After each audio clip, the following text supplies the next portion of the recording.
Nesse episódio, vamos falar sobre um dos termos da vez, o lifelong learning. Ao pé da letra, ele pode ser traduzido como aprendizado ao longo da vida. Uma das propostas do lifelong learning é transformar a ideia de que o aprendizado termina quando o aluno sai da sala de aula ou recebe um diploma. E isso é fundamental para os profissionais que desejam se manter atualizados e que vão, portanto, aprender durante a vida toda. Eu, Celso Nisquier, vou conduzir essa conversa e hoje tenho aqui comigo um convidado especialíssimo, que é o jornalista e escritor Pedro Doria, um dos craques dessa cultura digital e que tem escrito com muita propriedade sobre esse novo mundo. Pedro, muito bem-vindo ao nosso podcast e por falar em educação. E você, como um observador dessa nova economia digital, como você vê a importância do aprendizado para toda a vida, para essa nova economia digital, principalmente essa que tem surgido no pós-pandemia? Celso, antes de tudo, obrigadíssimo pelo convite. Olha, Floripa está bonita hoje, o evento está mais bonito ainda, cenário incrível. Eu tenho certeza de que todo mundo vai conversar muito por aqui, né? E olha, essa conversa, eu acho que é uma das conversas chaves para a gente ter a respeito do futuro, pelo seguinte: se tem algo que eu acho que todo mundo já conseguiu perceber de meados dos anos 1990 para cá, é que a gente entrou numa era que a revolução tecnológica acontece de 10 em 10 anos. Qual o tempo da carreira de uma pessoa? Se a gente ainda por cima leva em consideração de que a esperança de vida não está mais na casa dos 60, 70, está indo para a casa dos 80, 90, em alguns casos até mais. A gente está falando de carreiras de 40 anos, carreiras talvez de 50 anos, que não é improvável a gente imaginar daqui a algum pouco. O que não é improvável a gente imaginar para as pessoas que estão nas universidades hoje viverem carreiras em que são ativas profissionalmente durante 50 anos. Num ambiente assim, em que a gente tem 10 em 10 anos a tecnologia mudando radicalmente a forma como nós interagimos com o mundo, como é que a gente pode conceber a ideia de que não vamos ter que voltar pelo menos algumas vezes durante a vida para a escola, para Perfeito. reaprender aquilo que... Para reaprender, não. Para aprender aquilo que a gente sequer sabia que a gente precisava aprender quando a gente tinha 20. É verdade. Imagina também ter que desaprender, né? Porque muitas coisas que a gente aprende, elas não só ficam obsoletas, mas começam a atrapalhar a gente, né? Quando a gente precisa mudar o mindset e fica preso dentro de um mindset, né? Um enquadramento mental antigo, a gente precisa também desaprender. A escola tem esse papel, né? Quem vai aprender para a vida inteira vai ter que aprender várias vezes, várias coisas e desaprender tantas outras.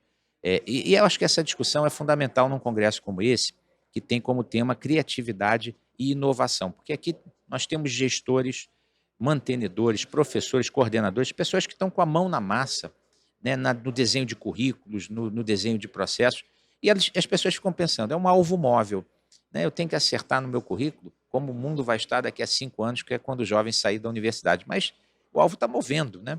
Então a gente fica tentando acertar onde ele vai estar daqui a 5 anos, e eu concordo contigo, impossível, dado o ritmo de revolução tecnológica, que a gente consiga acertar. Então, é, a gente fala muito isso, eu queria te ouvir, sobre os soft skills, porque as pessoas chegaram à conclusão de que os hard skills são esses que a gente aprende e desaprende e reaprende. Mas soft skills, que é a capacidade criativa, o empreendedorismo, a liderança, o autoconhecimento, isso a pessoa leva para a vida inteira. Será que as faculdades, no fundo, vão ser muito mais faculdades de soft skills do que de hard skills? Eu acho que existe um aprendizado fundamental que a gente precisa ter, e a gente precisa ter cedo, que é talvez melhor descrito com aprender a aprender. Está à disposição do aprendizado sempre, né? Porque, porque a gente vem de uma cultura, que é uma cultura típica da era industrial, na qual, quando você chega ali aos 40, 50 anos, você se torna um especialista. Você se torna aquela pessoa que é veterana, que já está 2, 3 décadas trabalhando, você conhece a sua indústria, tudo mais. Isso não existe mais. Isso não é possível mais. Isso era possível. Existiam, de fato, pessoas que, após 20, 30 anos fazendo uma determinada função, trabalhando numa determinada indústria, dominavam aquela indústria. Só que essas indústrias, a sua expressão é perfeita, se tornaram também elas, não só as carreiras das pessoas, também as indústrias, alvos móveis. Você vê, eu tenho 25 anos de carreira, na verdade eu tenho um pouco mais, tenho 27 anos de carreira como jornalista. Quando eu entrei numa redação, ainda existiam máquinas de escrever. Existia um computador no meio da redação com conexão à internet. Um computador. Veja, eu tenho hoje 47 anos. Eu tenho fácil mais 20 anos de carreira e o jornalismo já é algo radicalmente distinto do que era. Hoje, se você entra em qualquer jornal, o jornal impresso é um acidente produzido por quem está trabalhando no site, nos podcasts, nos vídeos o dia inteiro. A consequência do trabalho para a internet é você, no final, fazer um jornal impresso. Olha, vale para o Estado de São Paulo, vale para a Folha de São Paulo, vale para o Globo, vale para o Valor Econômico, vale para qualquer um dos grandes jornais do Brasil ou do mundo. Eu estou falando da minha indústria porque é uma indústria com a qual estou mais habituado. A gente poderia falar isso a respeito da indústria da mineração. A gente poderia falar isso a respeito da indústria da saúde. E você sabe, né? A gente certamente pode falar isso a respeito da indústria da educação. Claro, claro. E você pega o exemplo do jornalismo, né? Eu, particularmente, dirijo uma instituição que tem um curso de jornalismo, que é a Unicarioca, no Rio, e uma das coisas que a gente sempre se defronta era essa discussão do valor do diploma para jornalismo e as pessoas que vinham com aquela ideia assim, não, mas eu preciso aprender essa técnica jornalística, eu preciso aprender a usar essa outra ferramenta, essa outra máquina. E muitos jovens pensam que universidade é para aprender uma técnica. Na verdade, eu diria que a universidade é para aprender a pensar de forma estruturada, é saber se comunicar. Inclusive, o autoconhecimento no sentido de se conhecer perante outros colegas, o próprio professor. Então, eu acredito profundamente no valor de uma formação de nível superior para jornalismo, mas não para formar o jornalista da mídia digital ou de produção audiovisual ou de rádio. Eu acredito da pessoa que saiba pensar criticamente, escrever criticamente, narrar criticamente. Então, eu volto ao ponto. Hoje, numa faculdade de jornalismo, talvez mais importante do que a técnica seja a capacidade de pensar, o soft skills, as habilidades socioemocionais, porque se um jornalista não souber observar de forma crítica a sociedade, ele não está formado, seja qual for a máquina que ele vai usar, seja Olivetti, seja IBM, seja usar o celular na sua função.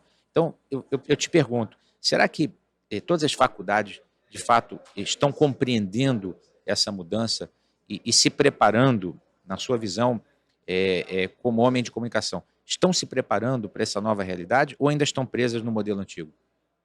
Não, eu não acho que elas estejam preparadas. Agora, não acho que esse seja um problema brasileiro. Eu acho que isso é um problema mundial e isso não é um problema que está apenas nas universidades, isso é um problema que está em toda parte. Períodos de transformação profunda, períodos de transformação profunda e continuada, que é o que a gente está vivendo agora, são de fato momentos da história em que a confusão é implantada na sociedade, em que as pessoas ficam um bocado desorientadas a respeito de mercado.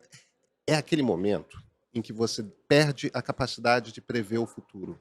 E isso gera naturalmente insegurança. Então, eu ainda incluiria um outro soft skill aí, nesses que profissionais precisam vir a dominar e que, se já vier com isso da universidade, tanto melhor, que é essa capacidade, é um pouco o espírito do surfista, sabe? Você não sabe como é que a onda vai ser. Você tem que Está no lugar certo estar no lugar certo para poder entrar na onda e e aí depois seguir. se deixar levar pela onda. Você conhece isso. Mas é isso, é você. Tem um momento ali que você está em cima da prancha e você se equilibra e você simplesmente deixa a onda te levar. O futuro vai ser assim. A realidade passará a ser assim. Olha, com meus filhos de 10, 11 anos, eu não estou preocupado.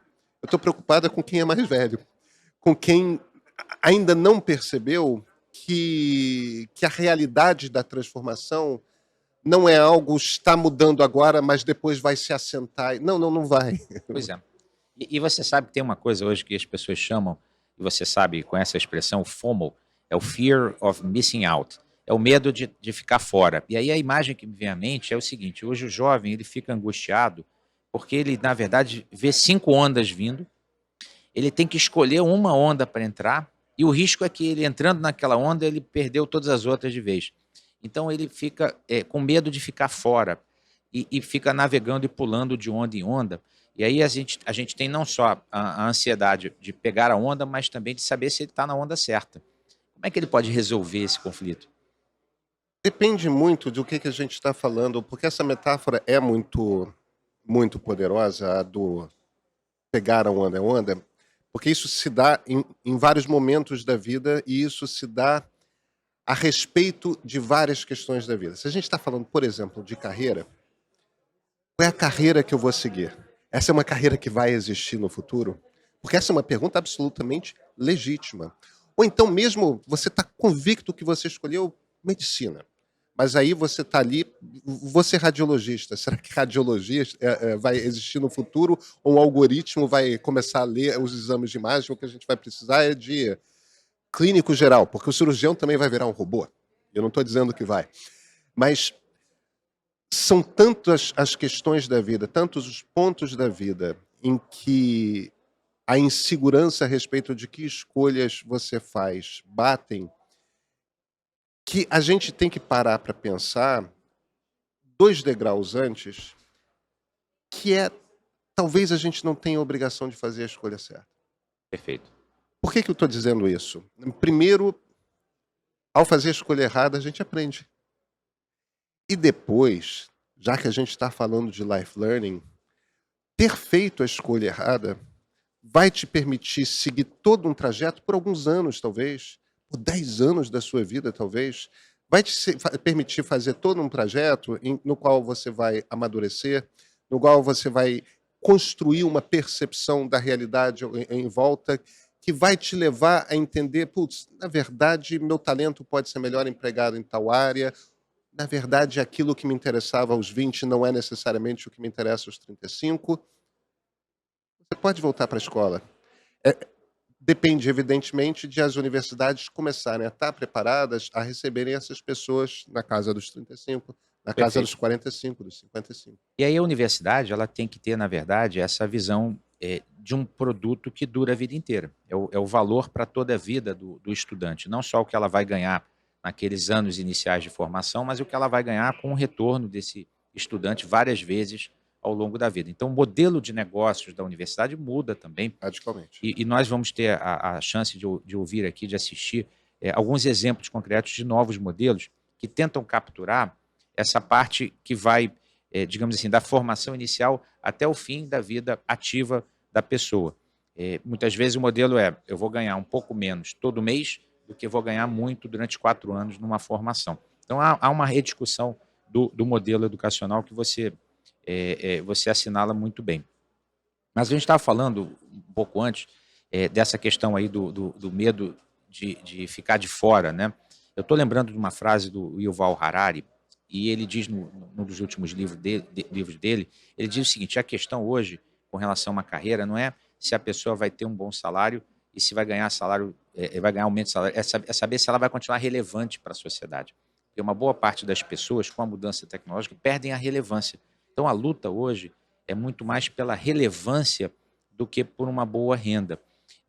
Nesse sentido, muitas carreiras que vão perder esse foco, elas e vão desaparecer, na prática elas estão formando pessoas que vão ficar à deriva dessa nova sociedade. Então nós temos, e eu vejo muito jovem hoje, por consequência, preocupado em escolher algo que lhe dê propósito, muito mais do que renda. Não sei se você tem essa percepção também. Eu vejo jovens assim, o que vai me dar propósito? E qual é o projeto com o qual eu vou me associar? Muito mais do que qual é a carreira ou qual o salário que eu vou ganhar. Os jovens dizem assim: eu não quero trabalhar para alguém, eu quero trabalhar com alguém, né, ou com algo. Você percebe isso? Quer dizer, uma nova atitude do jovem com relação à sua própria carreira?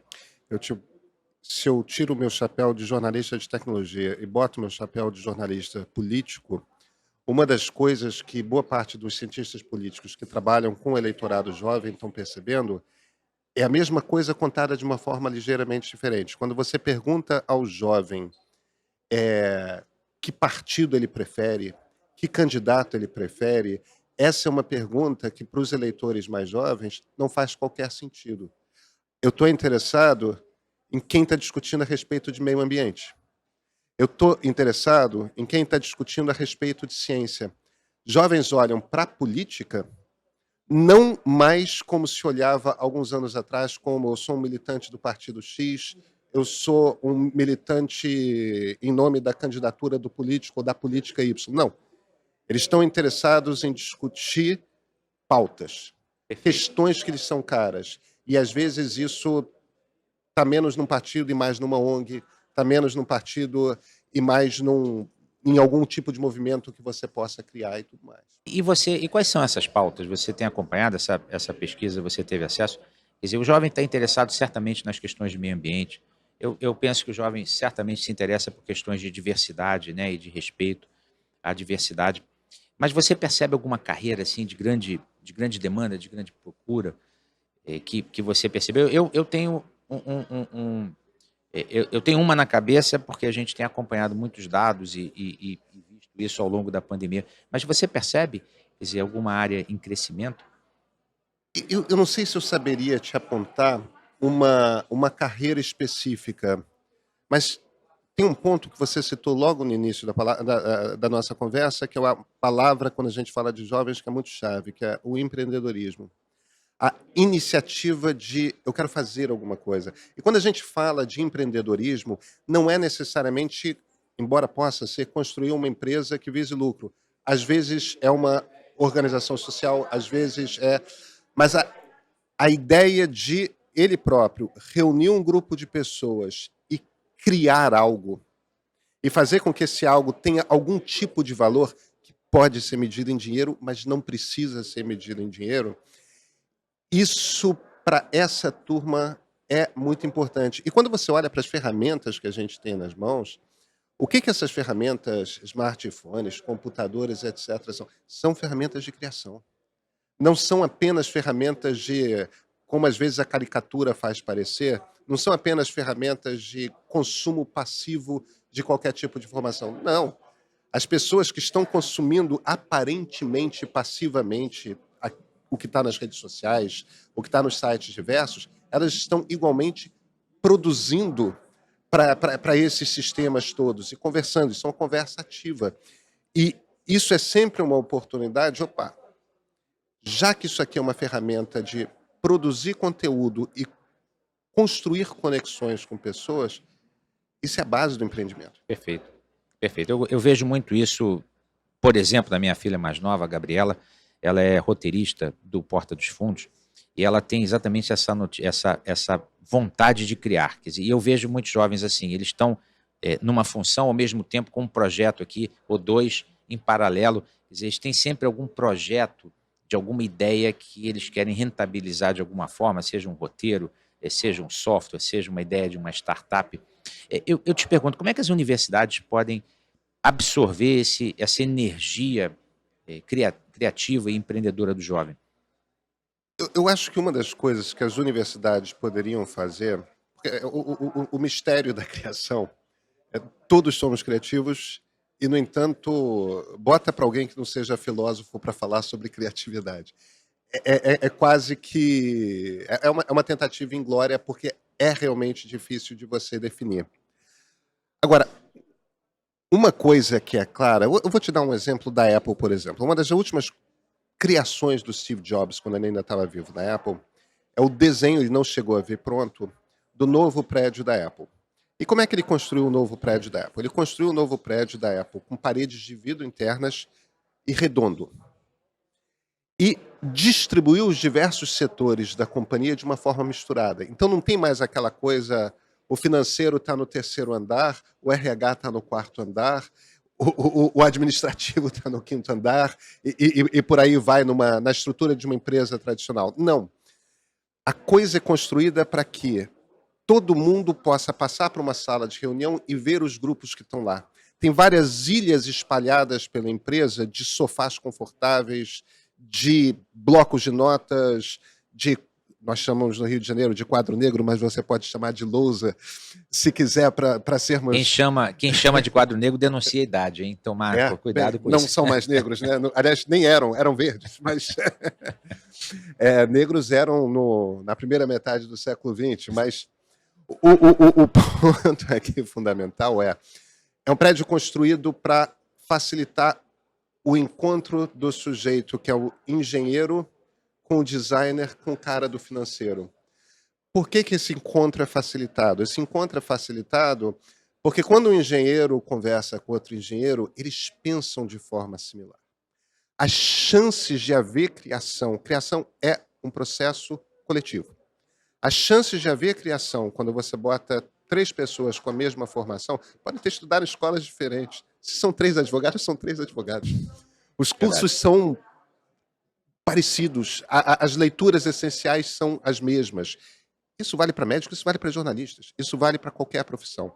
Mas se você bota pessoas de humanidades com pessoas de biomédicas, com pessoas da área tecnológica, e bota das exatas, e bota essas pessoas em contato, você começa a criar possibilidades de conexões aí, porque um tem um tipo de conhecimento tão diferente do outro, e de repente preocupações sobre as quais que estão tomando a conta da vida de um, outro vai ter um insight absolutamente inesperado.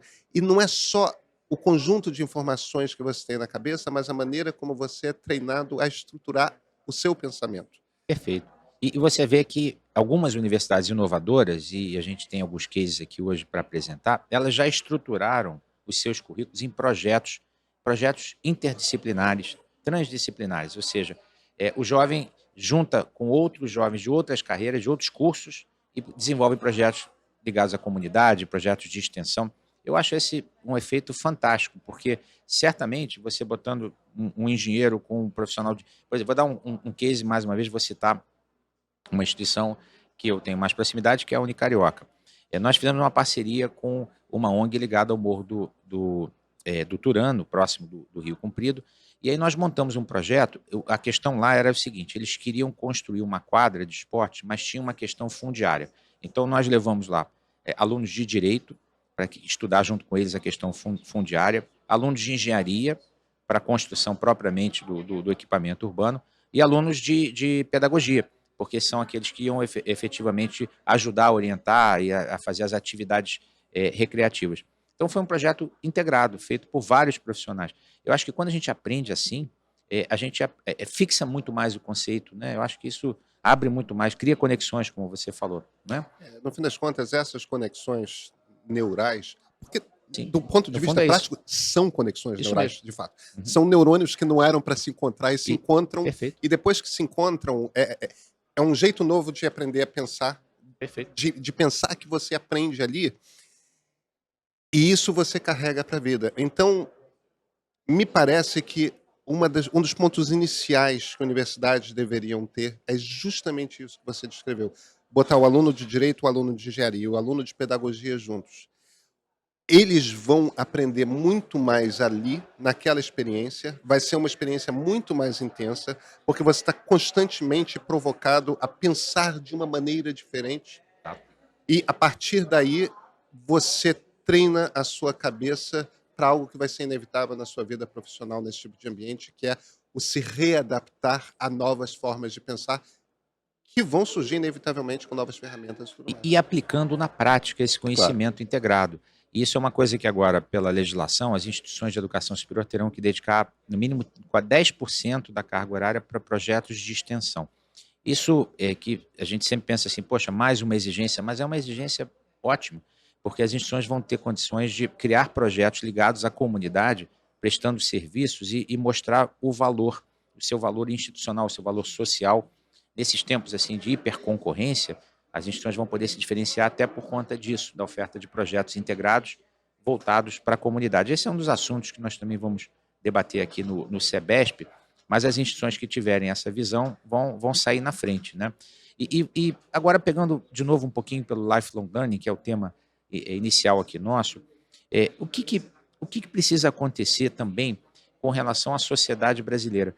Porque Será que uma pessoa aprendendo aos 60, aos 70, ela não sofre de um certo preconceito quando ela senta numa sala de aula ou quando ela vai buscar reconhece que não sabe, porque as pessoas esperam que alguém de 60 anos seja alguém que saiba tudo, né?